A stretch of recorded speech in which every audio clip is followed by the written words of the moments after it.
In the dense jungles of Mesoamerica, where the air hung heavy with humidity and the calls of howler monkeys echoed through the canopy, a civilization that had mastered the art of bending nature to its will stood on the brink of oblivion.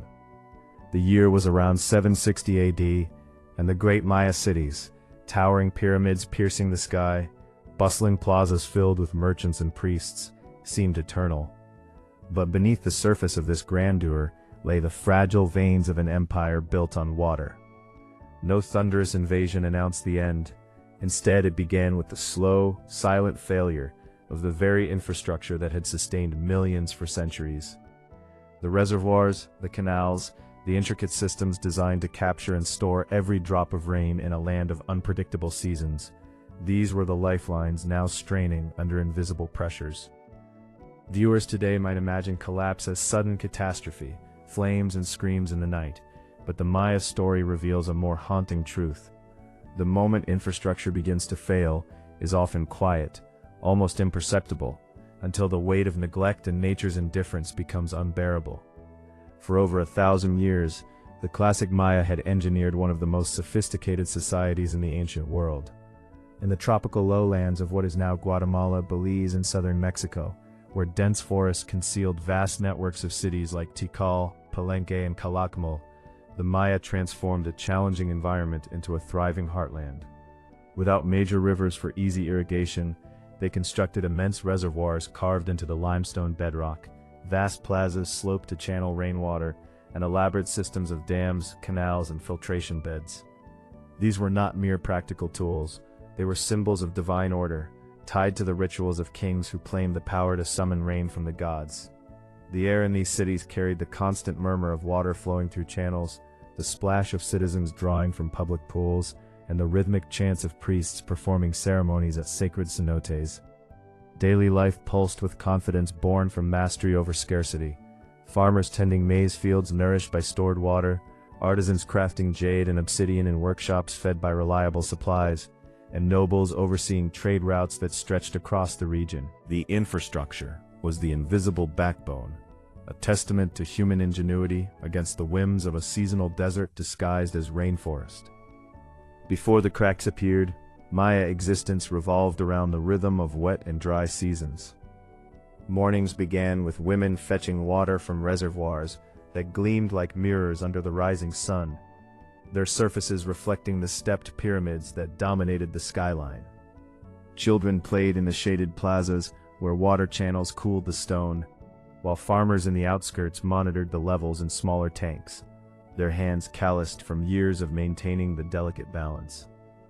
Markets buzzed with the exchange of goods, cacao, textiles, feathers, sustained by the certainty that thirst would never claim the city. The scent of copal incense mingled with earth after rains, and the nights filled with the soft glow of torches along elevated causeways or sac-biob that connected districts without turning to mud. Society was hierarchical yet interdependent. The king's authority rested on his ability to ensure the water flowed, binding elites and commoners in a shared reliance on these engineered marvels. Life felt ordered, predictable, a triumph over the jungle's volatility. The reservoirs held not just water, but the promise of continuity, their stone walls etched with symbols of eternity. Yet even in this golden age, invisible warning signs flickered like distant lightning. Prolonged dry spells had tested the system before, but as populations swelled and cities expanded, the demands on the infrastructure grew heavier. Deforestation for agriculture and construction altered local microclimates, reducing the very rainfall the reservoirs depended upon. Subtle shifts in weather patterns, longer dry seasons, erratic storms, strained the capacity of even the grandest reservoirs in Tikal and beyond. Maintenance became sporadic in outlying areas. Silt began to accumulate in canals, and some filtration systems showed early signs of clogging.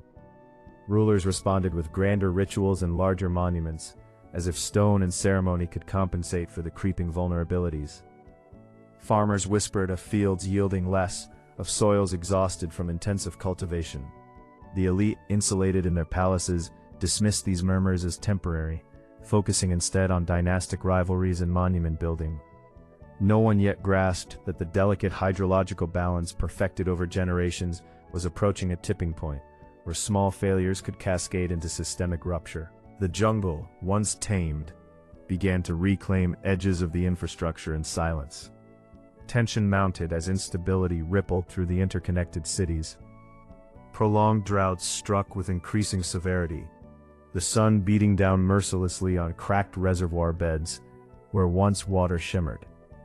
Trade routes faltered as distant partners faced their own shortages, and competition over remaining resources sparked skirmishes along borders. Kings, desperate to project strength, launched ambitious construction projects that further depleted labor and materials needed for repairs. The air grew thicker with unease. The usual sounds of flowing water diminished to trickles, replaced by the anxious murmurs of crowds gathering at dwindling sources. Social hierarchies, once stable, showed fractures as commoners bore the brunt of rationing while nobles hoarded access to deeper wells.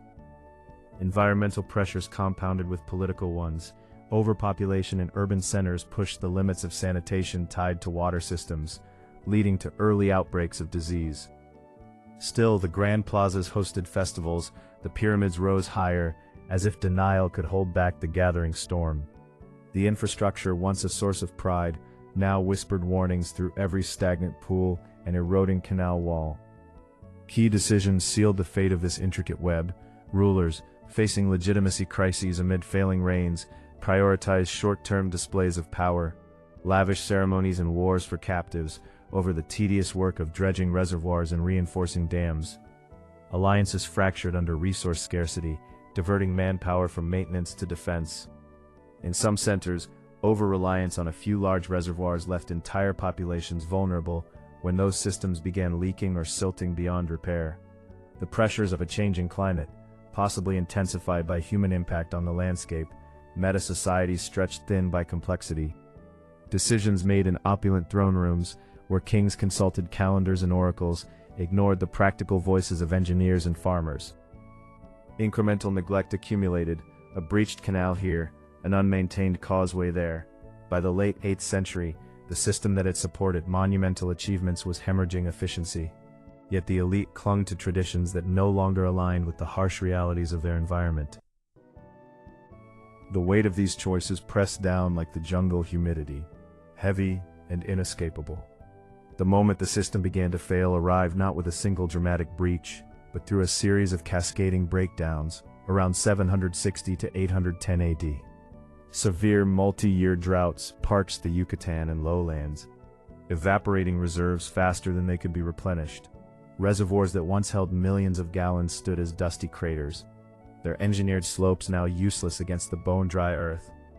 Canals that fed agricultural fields cracked and filled with debris, while filtration systems failed to purify what little water remained, spreading contamination.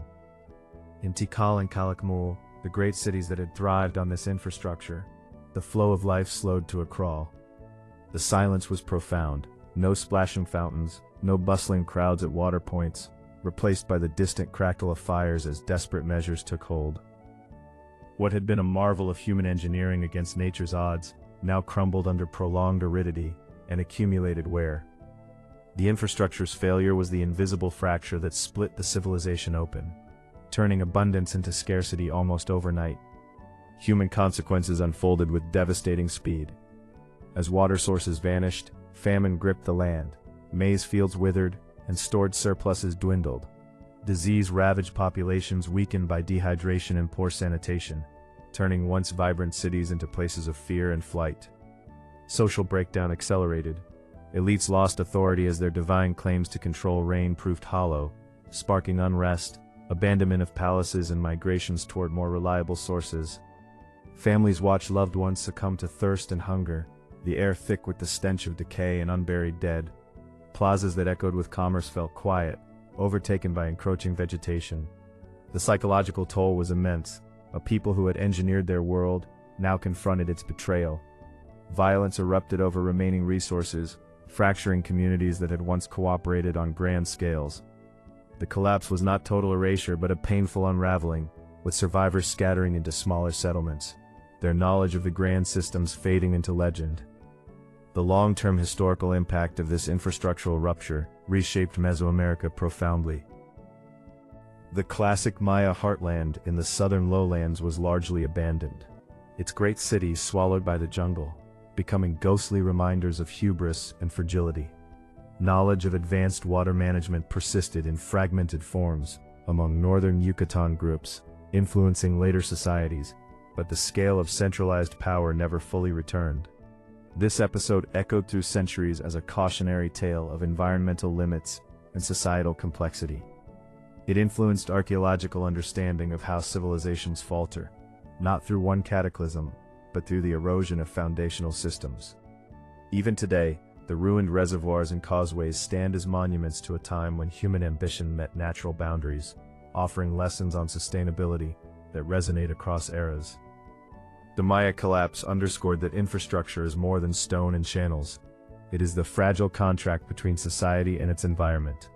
Yet in the quiet ruins, where vines reclaim stone altars and the wind whispers through empty reservoirs, a haunting reflection lingers.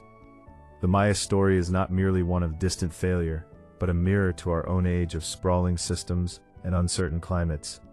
What begins as a neglected canal or a strained reservoir can, in time, unravel the bonds that hold civilizations together. The collapse did not announce itself with fanfare. It crept in with the dust on dry stone, the silence where water once sang. As we navigate our modern infrastructures, vast, interconnected yet vulnerable, we are reminded that no engineering triumphs over nature indefinitely without vigilance.